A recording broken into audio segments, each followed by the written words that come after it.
La verdad que bueno, estuve escuchando mucho de lo que pasó en el debate.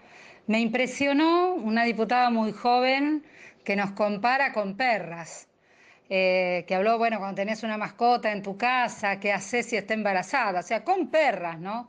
Digo, no, no es cualquier animal. Y lo dice alguien, ustedes saben, yo soy rescatista, tengo muchos perros y perras, pero cuando las mujeres nos dicen perras, nos dicen muchas cosas. Y odio terriblemente que nos sigan comparando con perras, con monas, con gatas, con la mona chita. Me pareció realmente cuando el debate de repente venía en un tono, en una línea y ¡boom! Yo puedo entender que alguien no esté de acuerdo con el aborto y bueno, yo siempre les digo, no aborten, pero bueno, entiendo la discusión que puedan dar. Ahora, la comparación con animales, sí, con perras. Ay, ay, ay, cuánto se atrasa, cuánta gente que está viviendo una realidad que no entiende nada. Pero bueno, a pesar de todo, me parece que se pudo imponer una discusión más racional y creo que la calle ganó este debate.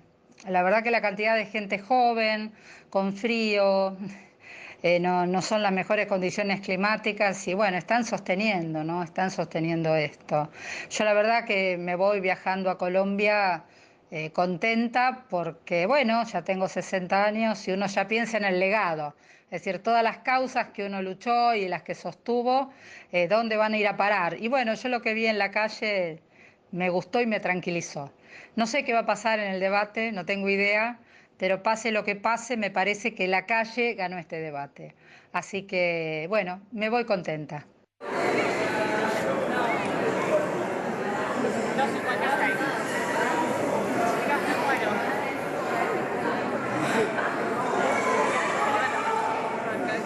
Bien, cerrado. Siempre.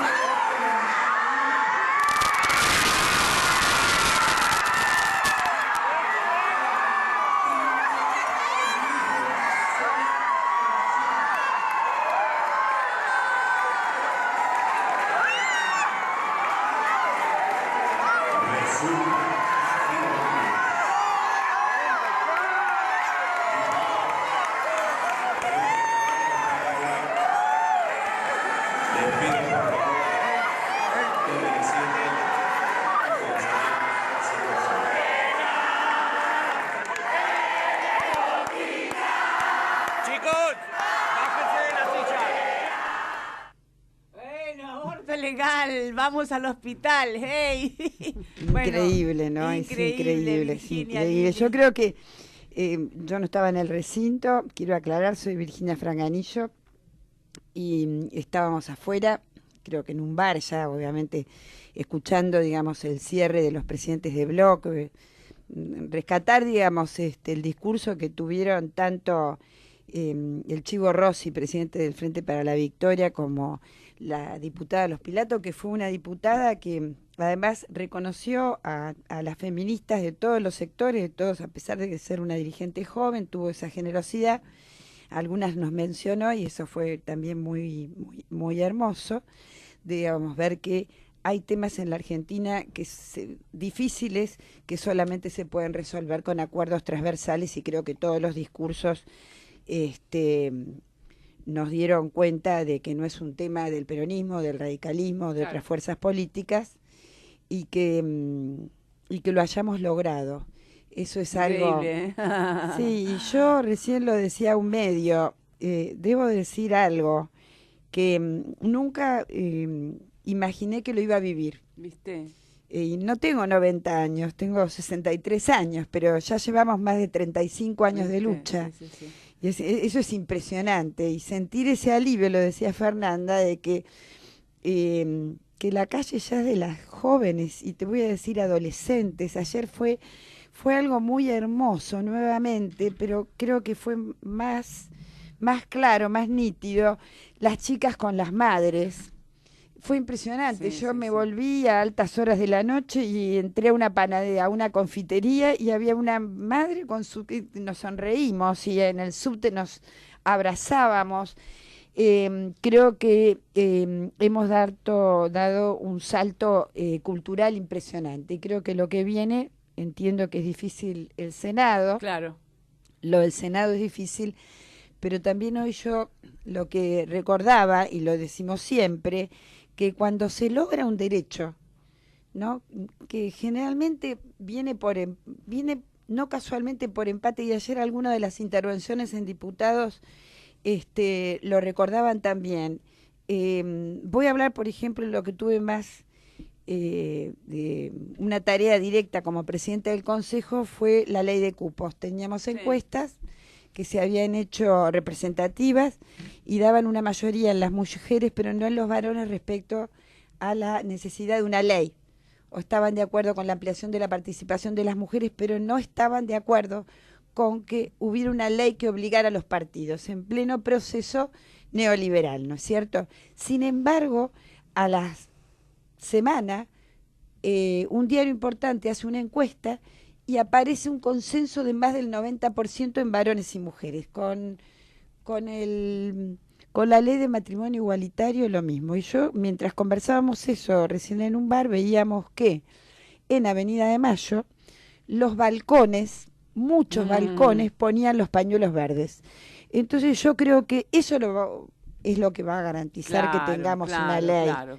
Eso del mismo modo que hay que decirlo, y todo el tiempo, digamos que el gran motor acá ha sido todo el proceso que se abre con el Ni Una Menos y el papel impresionante de las jóvenes y adolescentes. Así que lloro, la verdad que lloré toda la mañana. Virginia. La verdad que es conmovedor este baño de ciudadanía y de civilización, ¿no? O sea, esta convivencia pacífica, muy pacífica entre los sectores, creo que los tenemos que tomar como ejemplo para que en un futuro todos los temas que nos separan los podamos trabajar de esta manera.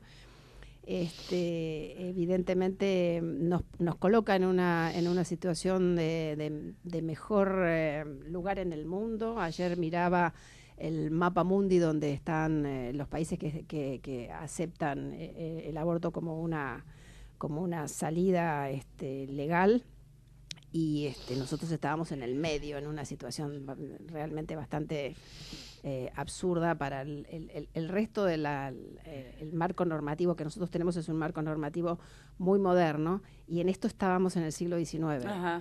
Entonces realmente me conmueve este trabajo transversal que ha hecho toda la ciudadanía y que han hecho los políticos. Y esto es la alta política, esto es la política que reivindico. Cuando te dicen yo soy apolítico, a mí no me gusta la política, no participo en política, me parece una sandez absoluta. Pero digo, esto es la política. Hacer política es esto, ¿no? La política partidaria, que tiene sus mezquindades propias de la necesidad de ganar una elección. Pero esto es la alta política. Esto es ponerse de acuerdo en reconocer derechos que debieran ser absolutamente naturales y no lo son, ¿no? Entonces creo que esto es lo que hemos ganado, la apertura hacia un derecho que ya venía dado, porque ayer decían que hubo un fallo de corte en el año 67, en donde orientó a la no persecución de las mujeres que abortan. De hecho, no ha habido ninguna causa ni ninguna condena, y no se hacen investigaciones respecto a las mujeres que abortan. Pero el aborto era un tema pendiente respecto de la no criminalización, ¿no? Y no se persigue a las mujeres, pero tampoco se persigue a las o se perseguía a las clínicas clandestinas. O sea que el negocio seguía existiendo. Para las ricas un negocio más fuerte, más poderoso, y para las pobres un negocio realmente patético, porque el riesgo de muerte era muy alto, ¿no? Pero digamos que este ganar en derechos es algo que nos merecíamos todos como ciudadanos de este país. Claro. Y nos ponen en la categoría de ciudadanos del mundo. Este es el punto, ciudadanos del mundo, ¿no? Claro. La diferencia entre ser ciudadano y ser un súbdito de una ideología, de una corona o de una sola persona. Yo creo que el ser ciudadano significa esto, hacerse responsable de las decisiones que se toman. ¿Qué estará pensando el Papa Francisco?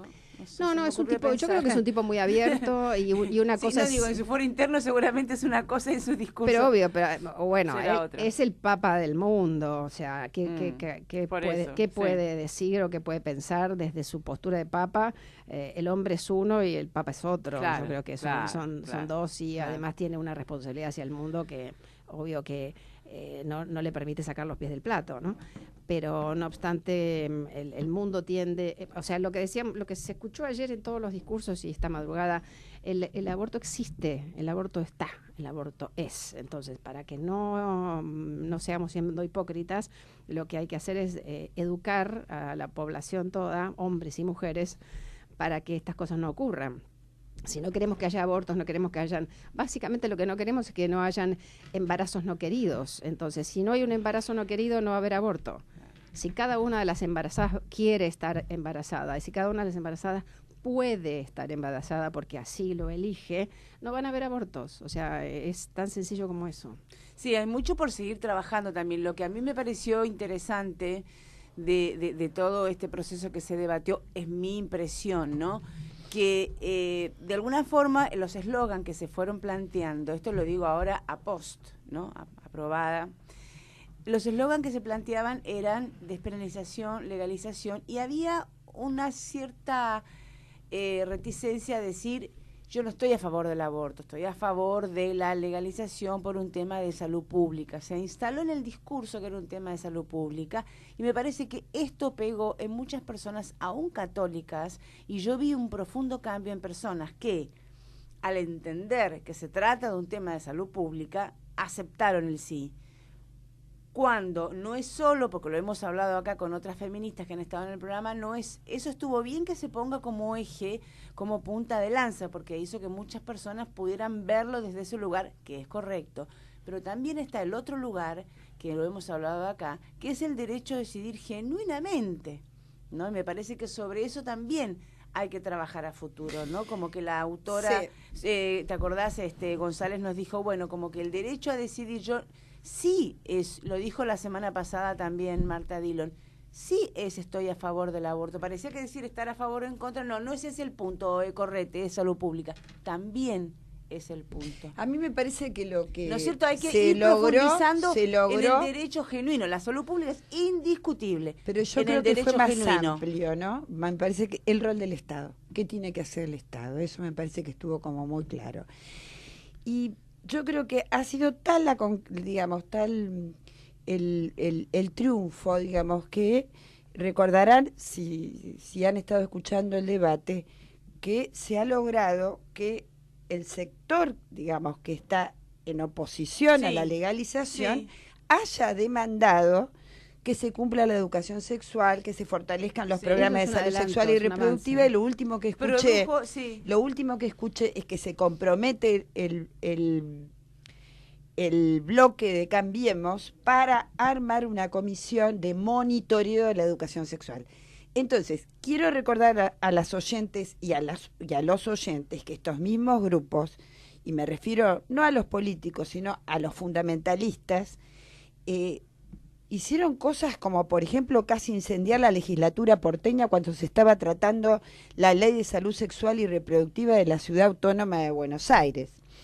Y que hay provincias argentinas donde se han incendiado desde anticonceptivos, pasando por materiales, ¿no?, de capacitación para docentes en materia de educación sexual, que en la Ciudad de Buenos Aires, la ciudad más moderna, podríamos decir, de la Argentina, no se cumple la educación sexual. Entonces, creo que se han conquistado muchas cosas. Claro. Insisto, hablar, y creo que en esto estuvieron todos muy firmes.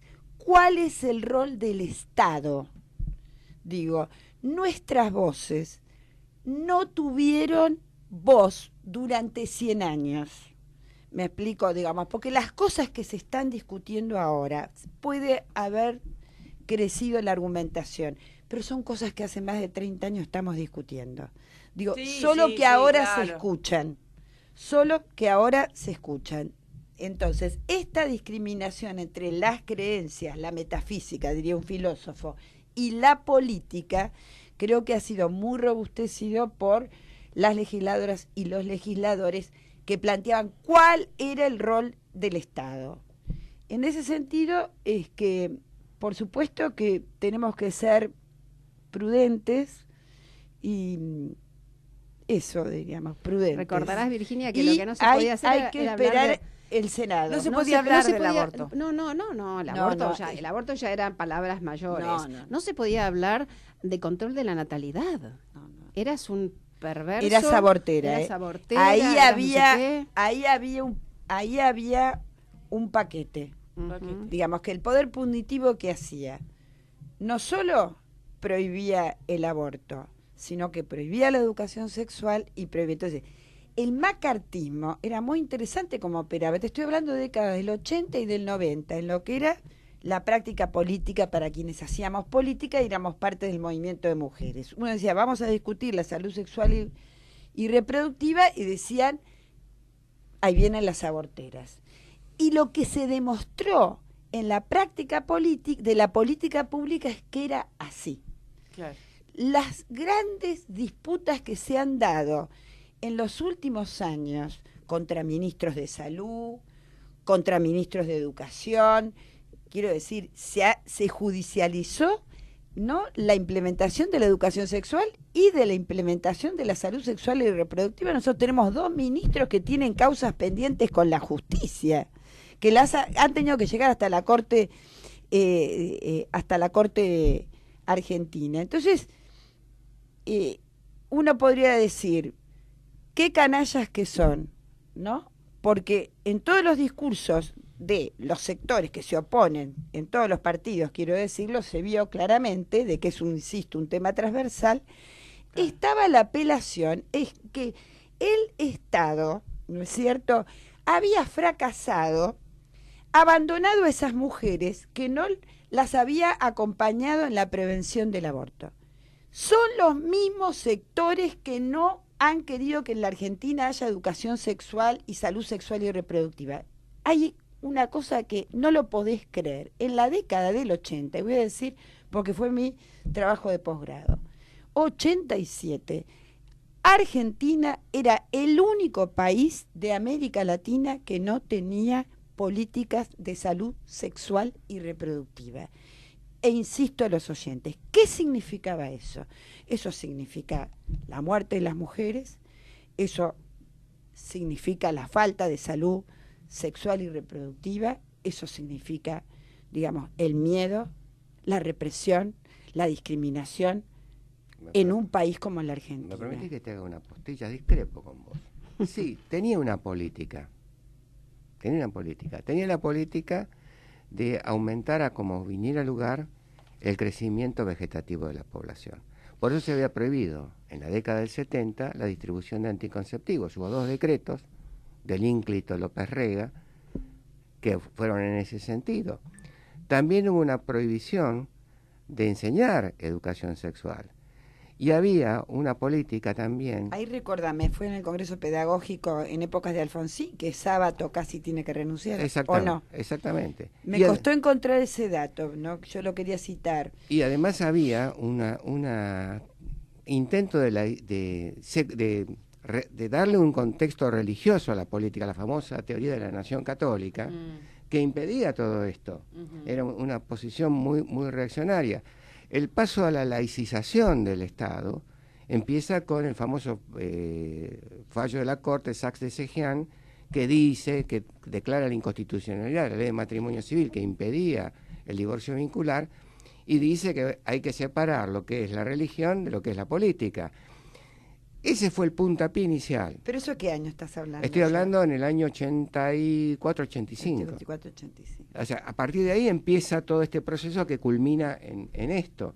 El movimiento de mujeres se encontró con obstáculos terribles todo el tiempo, y incluso no solamente con persecuciones, con ataques físicos, no estamos hablando... Te cuento. Hasta hoy, o sea, hoy físicos, golpes... diputados han sufrido ataques en sus casas, hostigamiento por el teléfono, pero bueno, creo que de todas maneras esto lo que ha sido, todo este tránsito, lo que ha sido es una gran propuesta educativa, ¿no? Creo que todos hemos salido como si lo que pasa es que estás haciendo una pulseada. ¿Sí? La reacción tiene todo. Tenía una política, así vamos a aumentar la población, vamos a que las mujeres se tengan que someter al hombre, que tengamos que tener un sistema de educación sobre moral sexual en vez de educación sexual. Todo eso es una tendencia que ahora empieza a ser derrotada en serio. Ahora estamos llegando hasta... Ay, menos mal. Y no, pues,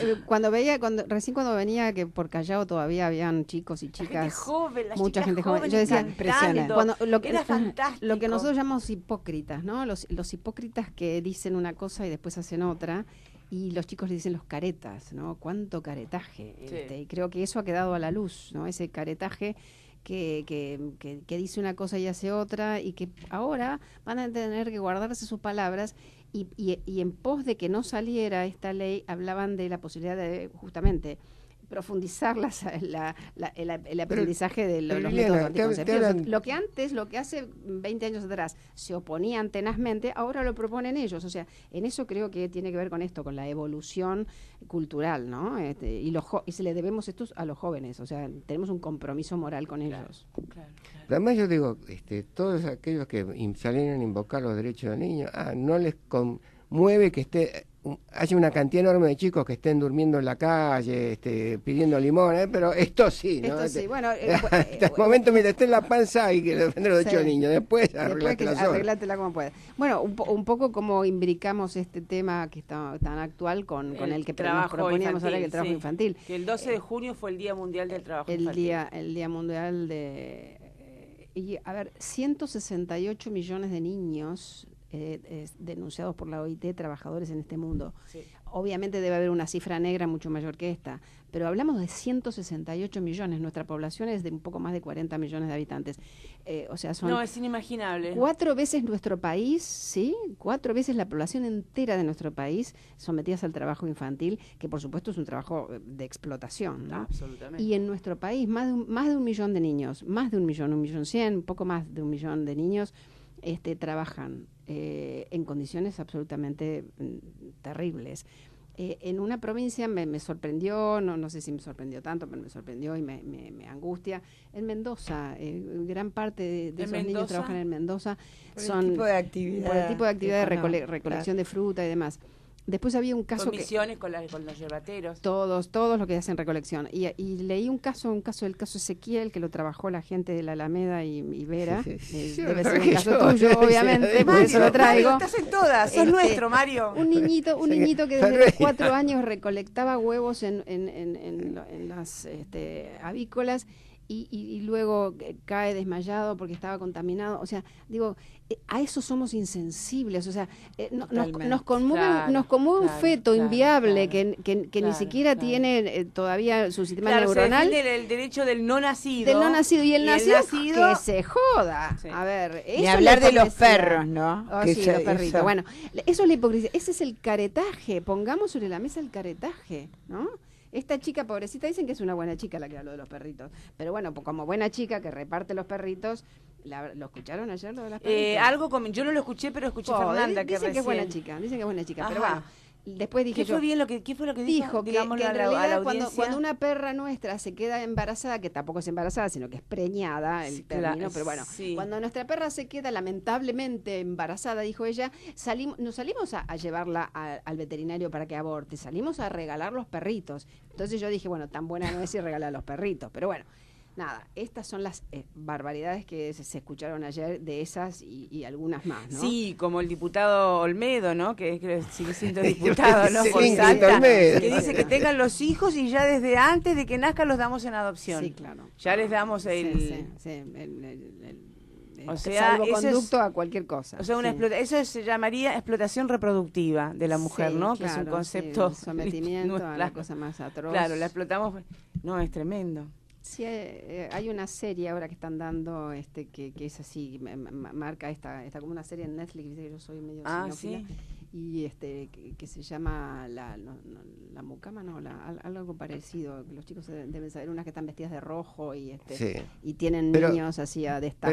Pero Lili, yo creo que igual esta discusión que nos estamos dando hoy Mm. es anticuada. ¿Mm? ¿Por qué, Mari? Porque esta discusión se Eso resuelve... es correrte por izquierda. Así Mario. por No, el te- siglo XXII, él viene por el 22. No, pero esta discusión no es del siglo XXI, es la discusión del siglo XX. Sí, totalmente. De la Que se última- retrasó. que se retrasó mucho en la Argentina.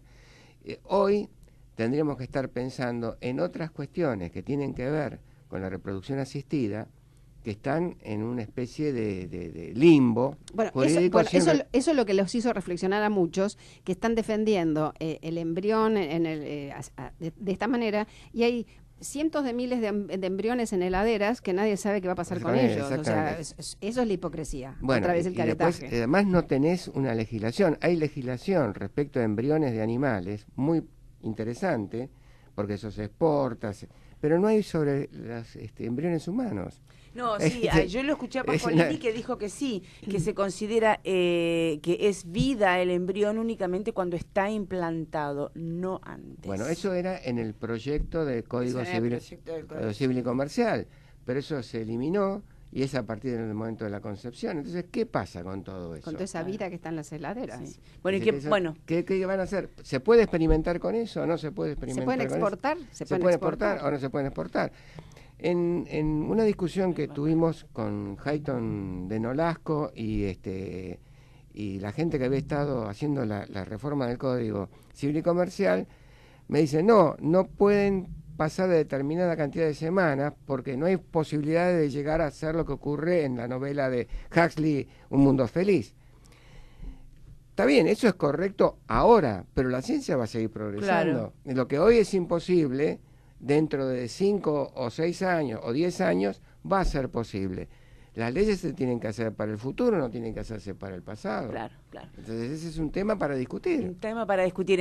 Ya entramos un poquito antes en el nuevo tema de la segunda parte del programa, que es el trabajo infantil. El 12 de junio, ya lo vuelvo a decir, fue el Día Mundial del Trabajo Infantil, así que nos metemos en ese tema con un experto. Lo tenemos en línea a Gustavo Ponce, que trabaja en la Organización Internacional del Trabajo. Ya lo hemos tenido como invitado en otros momentos. Gustavo, sé que estás ahí, pero vamos a escuchar primero el spot de campaña que la Organización Internacional del Trabajo preparó para el día 12 de junio. Por favor, Álvaro. Bienvenidos al combate que todos estábamos esperando. En esta esquina, pesando 58 kilos y con 16 años, Miguel, el trabajador rural. Y en la otra esquina del cuadrilátero, la cosecha junto a su padre. Empieza el pleito. Miguel, sin protección adecuada, afila el machete. Un calor tremendo. Carga el canasto. ¡Hay corte en las manos! ¡Hay corte en sus manos! Suena la campana del colegio. Es hora de ir a clase. Hoy Miguel no va. Sigue trabajando en el campo. Todos los trabajadores adolescentes de entre 16 y 17 años tienen derecho a terminar la escuela y a tener un ambiente de trabajo sano. Cuidemos a nuestros jóvenes trabajadores por una generación segura y saludable. Organización Internacional del Trabajo. Ahí estamos en el aire. Gustavo Ponce, bienvenido a La Madriguera. Bueno, muchas gracias. Buen día, ¿cómo están? Buen día, Gustavo, ¿cómo estás? Bueno, acá estamos por un lado, hemos dedicado la primera parte del programa a celebrar, ¿no? La sanción de la ley, la media sanción de la ley, entendiéndolo como un avance, ¿no es cierto?, en nuestro país. Y tenemos fue el 12 de, escuchamos recién el spot, qué interesante la propuesta que hicieron del spot, ¿eh? Sí. Atrevida. Atrevida. Muy linda, muy linda. Bastante atrevida. Y, digamos, hablábamos también de los de los derechos de los niños nacidos que están tan postergados, ¿no? Y la situación del trabajo infantil en Argentina y en el mundo, 168 millones de personas, ¿es correcto esto? Contanos un poquito. Sí, a nivel global, digamos, hay un descenso. La situación de América Latina y el Caribe respecto a otras regiones no es de... O sea, hay otras regiones peores, digamos, que es Asia, fundamentalmente, y África. Pero, por otro lado, hay un marco internacional, una agenda que es la Agenda de los Objetivos de Desarrollo, que es la Agenda 2030, donde establece metas claras y donde se promociona el trabajo decente, y para justamente alcanzar esa meta lo que se propone es que no haya ninguna forma inaceptable de trabajo, entre ellas trabajo forzoso y trabajo infantil. Uh-huh. En la Argentina hay aproximadamente, por la última medición, entre 5 y 15 años, más de 700.000 chicos que trabajan. Es un número enorme.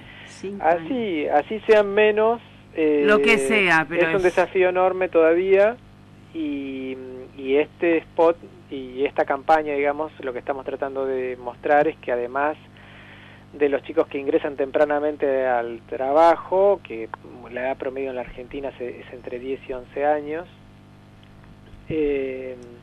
porque trabajan y estudian, ¿no? Hacen las dos cosas.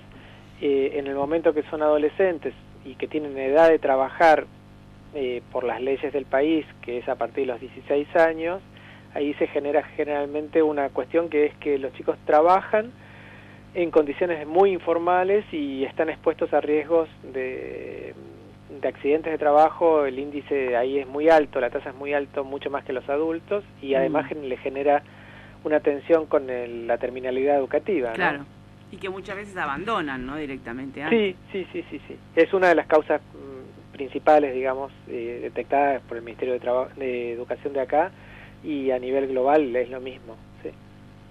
Qué bárbaro. Virginia, ¿le querés preguntar algo?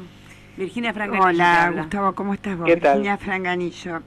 ¿Qué tal? ¿Cómo estás? Mira, me gustaría, si pudieras reflexionar en relación a de cómo afecta, digamos, la disminución o el aumento en relación a lo que es la macroeconomía. Eso por un lado, y por otra parte el papel que tienen los trabajos de cuidados o los trabajos de la reproducción social, que sabemos que tienen un peso muy importante en el tipo de tareas que los chicos desarrollan. Sí, bueno, el trabajo infantil tiene muchas dimensiones, y podemos definirlo como una vulneración masiva de los derechos de los niños, ¿no?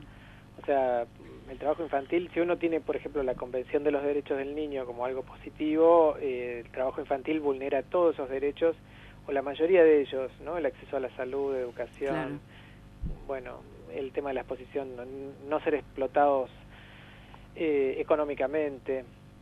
Y eso en cuanto al plano, digamos, de desarrollo de los niños y cómo eso se da en una economía familiar, que son economías de subsistencia en general. Porque no existe ninguna política efectiva de erradicación del trabajo infantil que no mire y no observe y no cambie y no modifique la situación laboral de los padres. Claro.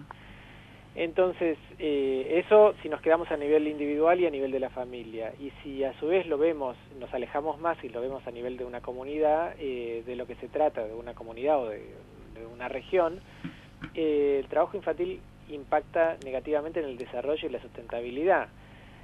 Comercialmente afecta muchísimo, y cada uno de los actores, por eso la erradicación del trabajo infantil implica no solamente acciones de gobierno, sino de empleadores y trabajadores. Claro.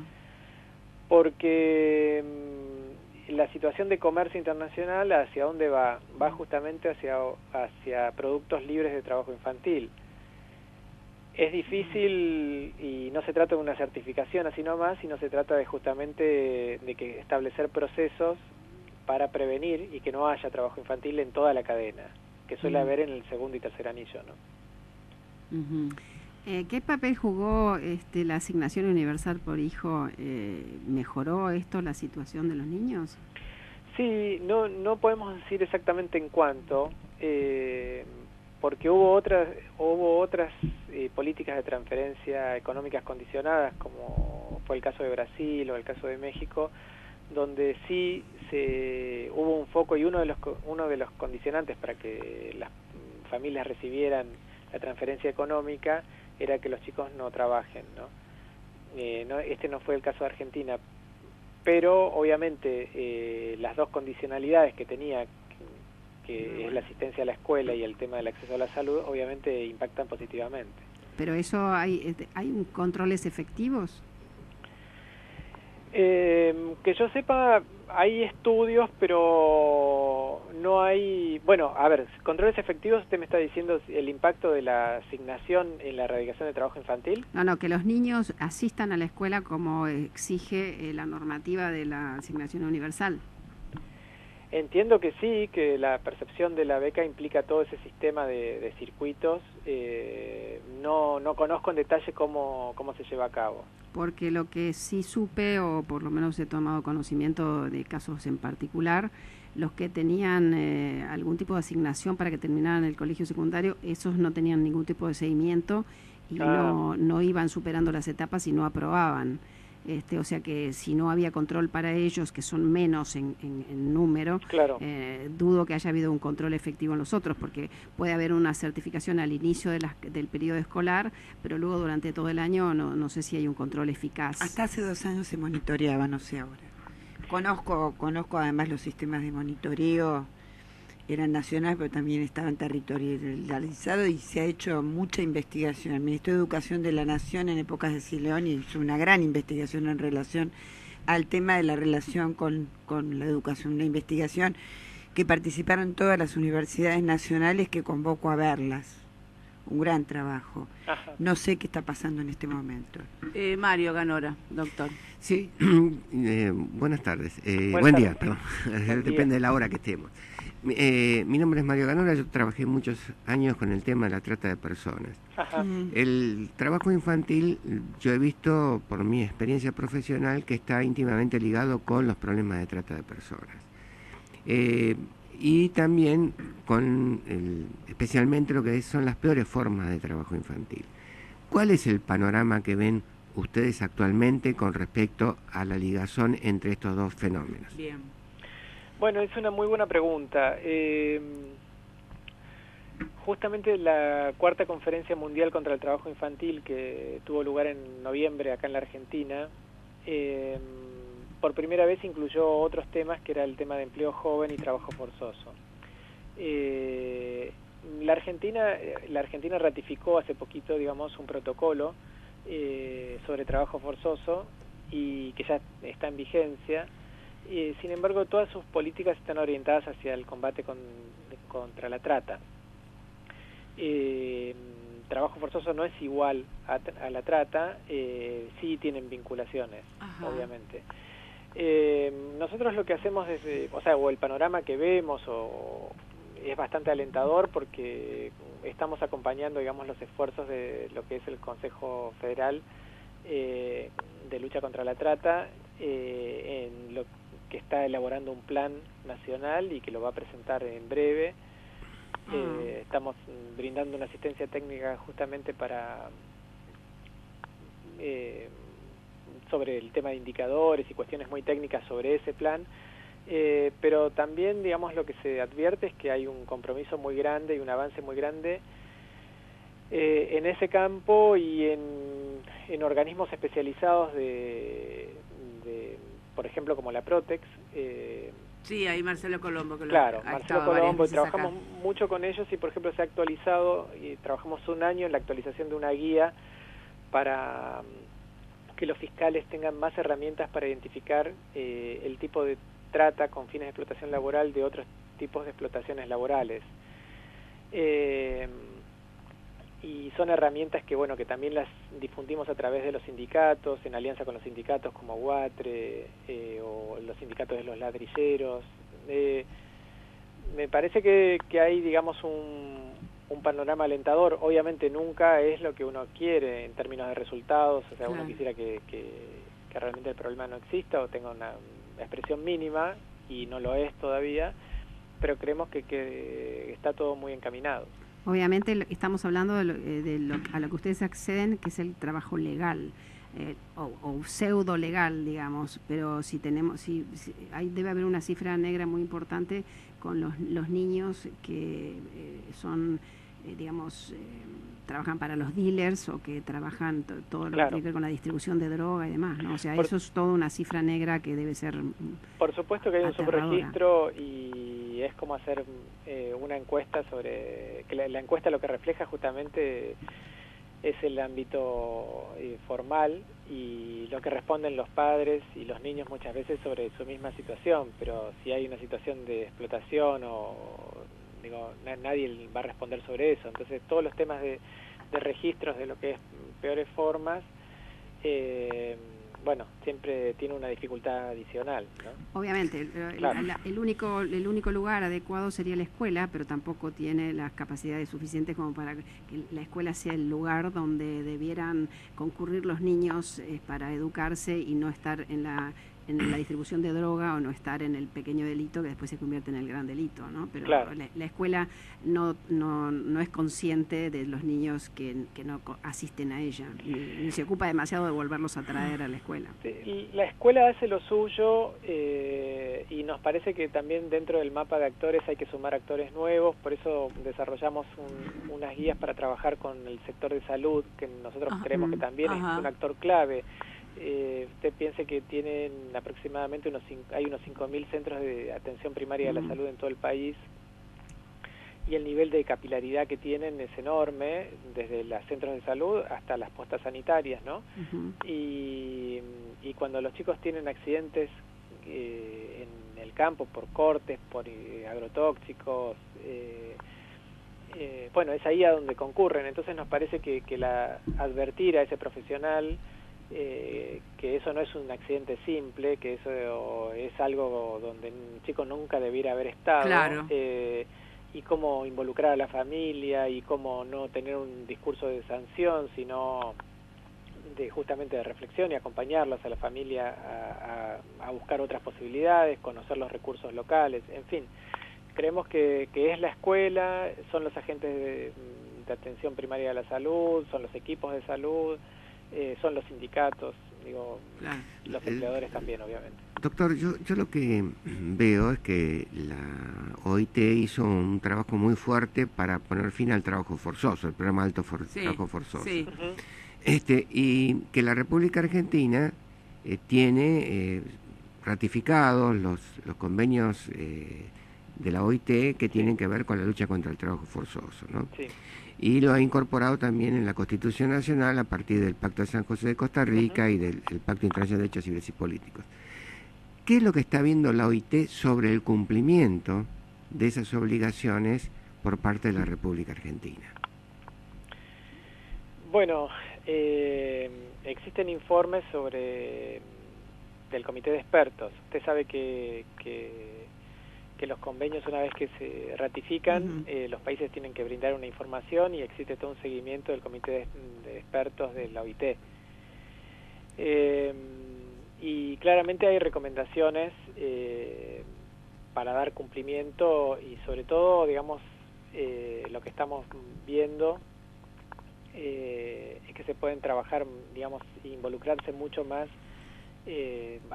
Hay un tema, a ver, no quiero llevarlo esto a una discusión muy específica sobre este punto, pero hay un tema que usted sabe que tiene que ver que la trata, que es, o sea, la Argentina lucha contra la trata, y está perfecto, ¿no? Pero la trata es un delito federal. Sí. En cambio, el trabajo forzoso entra por la justicia ordinaria. Exactamente, entonces, es una de las trampas jurídicas. Bueno, que hay. Entonces ahí, digamos, hay un cuello de botella, hay zonas grises. Lo que estamos tratando de acompañar es armonizar justamente no solo las leyes, sino también, digamos, los procesos, para que las personas que son víctimas de trabajo forzoso, que usted sabe que no hay casos prácticamente, no hay sentencias por ese artículo, acá en el país, queden con la misma protección que los que son víctimas de trata. El convenio 182 habla también del reclutamiento, ¿no? Más o menos la misma técnica que la trata. Sí, bueno, el convenio 182 hace una referencia específica al tema de la trata y el trabajo forzoso,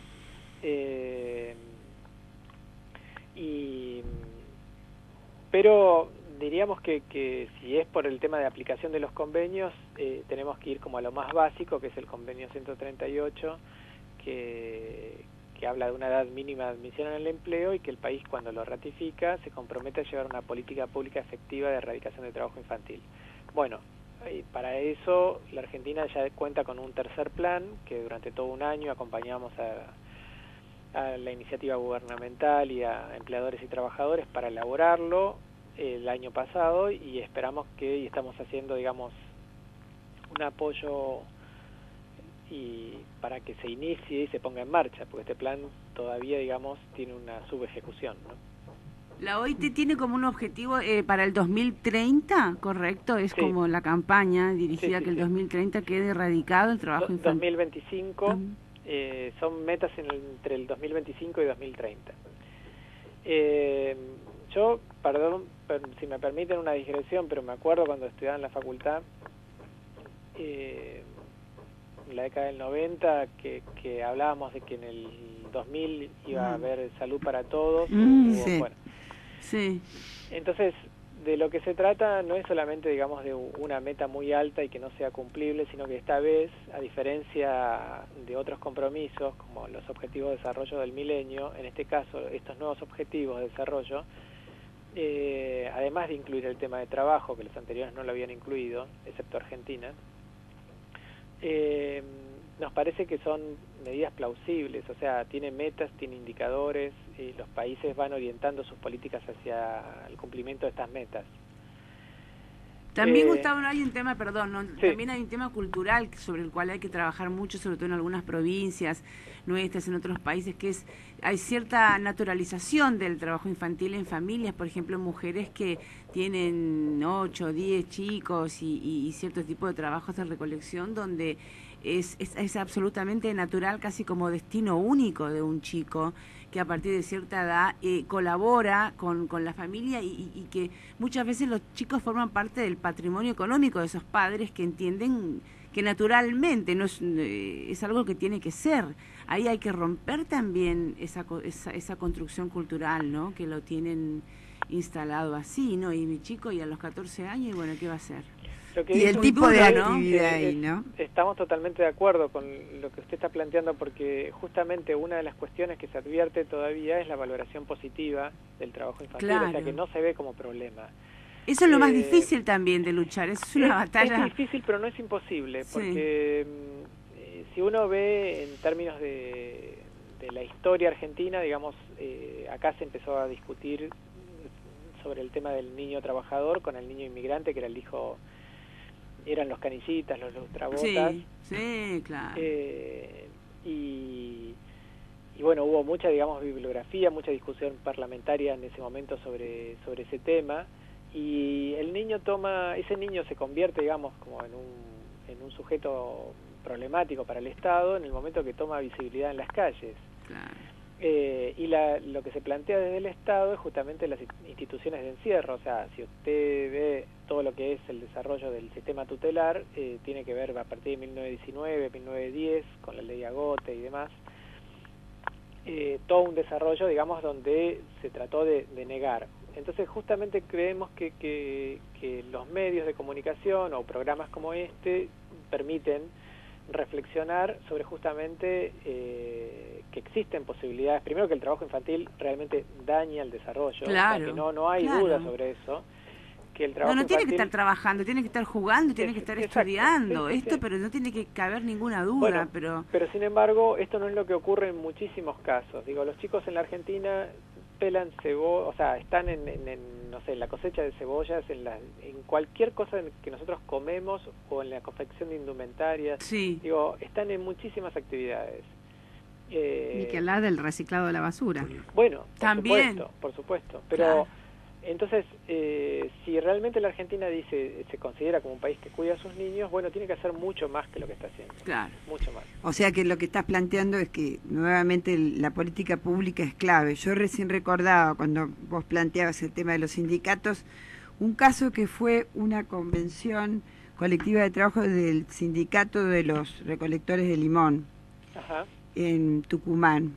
¿Estuviste al tanto? Ahí se pudo incluir una cláusula sobre cuidado, o sea que los empleadores financiaron el cuidado de los niños, en un caso un tipo de producción, ¿no es cierto?, donde iba a trabajar la madre y el padre. Eso lo tomó el Ministerio de Trabajo como una suerte de leading case, pero lamentablemente no se pudo extender a otras actividades. Ese acuerdo sería como muy bueno Sí, claro. de visibilizarlo, era impecable. Lo tengo en mi memoria. Ese acuerdo no sé exactamente de qué año es. Y te voy a decir, hace unos 4 o 5 años. Sí, nosotros trabajamos bastante, o sea, acompañamos todo el tema de lo que es la red de empresas contra el trabajo infantil y el sector de limones. Estamos bastante al tanto y tenemos bastante interacción con ellos. Y estos sistemas que plantea, digamos, tal vez ese no haya prosperado, pero sí prosperaron otros que a nosotros nos parecen muy relevantes. Ajá. Por ejemplo, que son la creación de centros de cuidado, o sea, tener una política de cuidado. Claro. Porque si los chicos van a trabajar, muchas veces tienen que ver con que las escuelas los expulsan muchas veces, o que tienen que caminar 2 horas hasta una escuela, 1 hora y pico, que los padres consideran que las credenciales educativas de la primaria son suficientes y ya con eso está bien, que hay una informalidad muchas veces por parte de que los padres trabajan con pagos a destajo, entonces tiene que, en la época de cosecha tiene que ir todo el mundo a trabajar. Y se cobra un solo sueldo. Donde se percibe, claro, y donde se percibe muchas veces que los mismos docentes no le ponen ausente cuando los chicos están en la cosecha porque lo consideran como algo natural. Claro. Y no, peor, no le ponen ausente porque es una directiva del gobernador.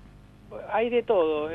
Yo lo he visto eso, hay de todo. En Mendoza específicamente. Sí, hay de todo, pero lo digo así como en términos muy generales, digo, es una conjunción de muchos factores por los cuales los chicos trabajan, pero digo, que se han creado, por ejemplo, en Santa Fe, unos 40 centros de cuidado y surgieron a partir de iniciativas de empleadores, por ejemplo, del sector productivo de la frutilla. Sí, conozco. Es cierto. En Coronda surgió algo así, el sector vitivinícola en Mendoza, en San Juan hay otro tanto, la experiencia de los tabacaleros en Salta y Jujuy, se replicó en Misiones. Entonces, por ahí son cosas que no tienen mucha prensa, pero que nosotros las conocemos y que tratamos de impulsarlas, coordinados con otros organismos como UNICEF y en coordinación siempre con organismos públicos y tratando de darle participación a los trabajadores y empleadores, ¿no? Bueno, Gustavo, te sacamos el jugo, la verdad que muchas gracias por estar en La Madriguera. Vamos a seguir pasando ese video importante. Felicitaciones por el trabajo que hacen y bueno, hay tanto por hacer, ¿no? Hay que seguir peleando por los derechos de los niños. Bueno, realmente fue un gusto y quedamos a disposición cuando quieran, no solamente para junio del año que viene, llamar antes, cuando quieran. Muchas gracias, Gustavo. Hasta pronto. Adiós. Bueno, Gustavo Ponce, realmente estupendo el trabajo que hace ahí en la OIT, ¿no? Estuvo acá una vez en el programa, ¿te acordás, Lili? Sí. Qué bueno ese spot, podríamos tomarlo mientras dure el Mundial, irlo pasando así como en el programa. Lo vamos a seguir pasando. Es más, nos podemos despedir de nuevo con el spot de la OIT y cerrar con eso, porque arrancamos con lo del aborto, ¿no es cierto? Y y ahí los chicos nacidos. Nosotros nos vamos a ocupar de los nacidos de ahora en más. Claro. Bueno, muchísimas gracias, doctor Ganora. Usted, con su sapiencia habitual. No creo que sea tan... A mí me sorprende, doctor Ganora, yo se lo digo en forma pública. Virginia, vas a tener que ir a descansar porque estás agotada toda la noche despierta. Un abrazo grande. Con el frío que hizo anoche. Con el frío que hizo anoche. Bueno, muchas gracias y vamos con ese Pienso audio en una entonces. Ginebra. Se ríen de mí por la antigüedad cuando le digo a las pibas eso. Bienvenidos al combate que todos estábamos esperando. En esta esquina, pesando 58 kilos y con 16 años, Miguel, el trabajador rural. Y en la otra esquina del cuadrilátero, la cosecha junto a su padre. Empieza el pleito. Miguel, sin protección adecuada, afila el machete. Un calor tremendo. Carga el canasto. ¡Hay corte en las manos! ¡Hay corte en sus manos! Suena la campana del colegio. Es hora de ir a clase. Hoy Miguel no va. Sigue trabajando en el campo. Todos los trabajadores adolescentes de entre 16 y 17 años tienen derecho a terminar la escuela y a tener un ambiente de trabajo sano. Cuidemos a nuestros jóvenes trabajadores. Por una generación segura y saludable. Organización Internacional del Trabajo.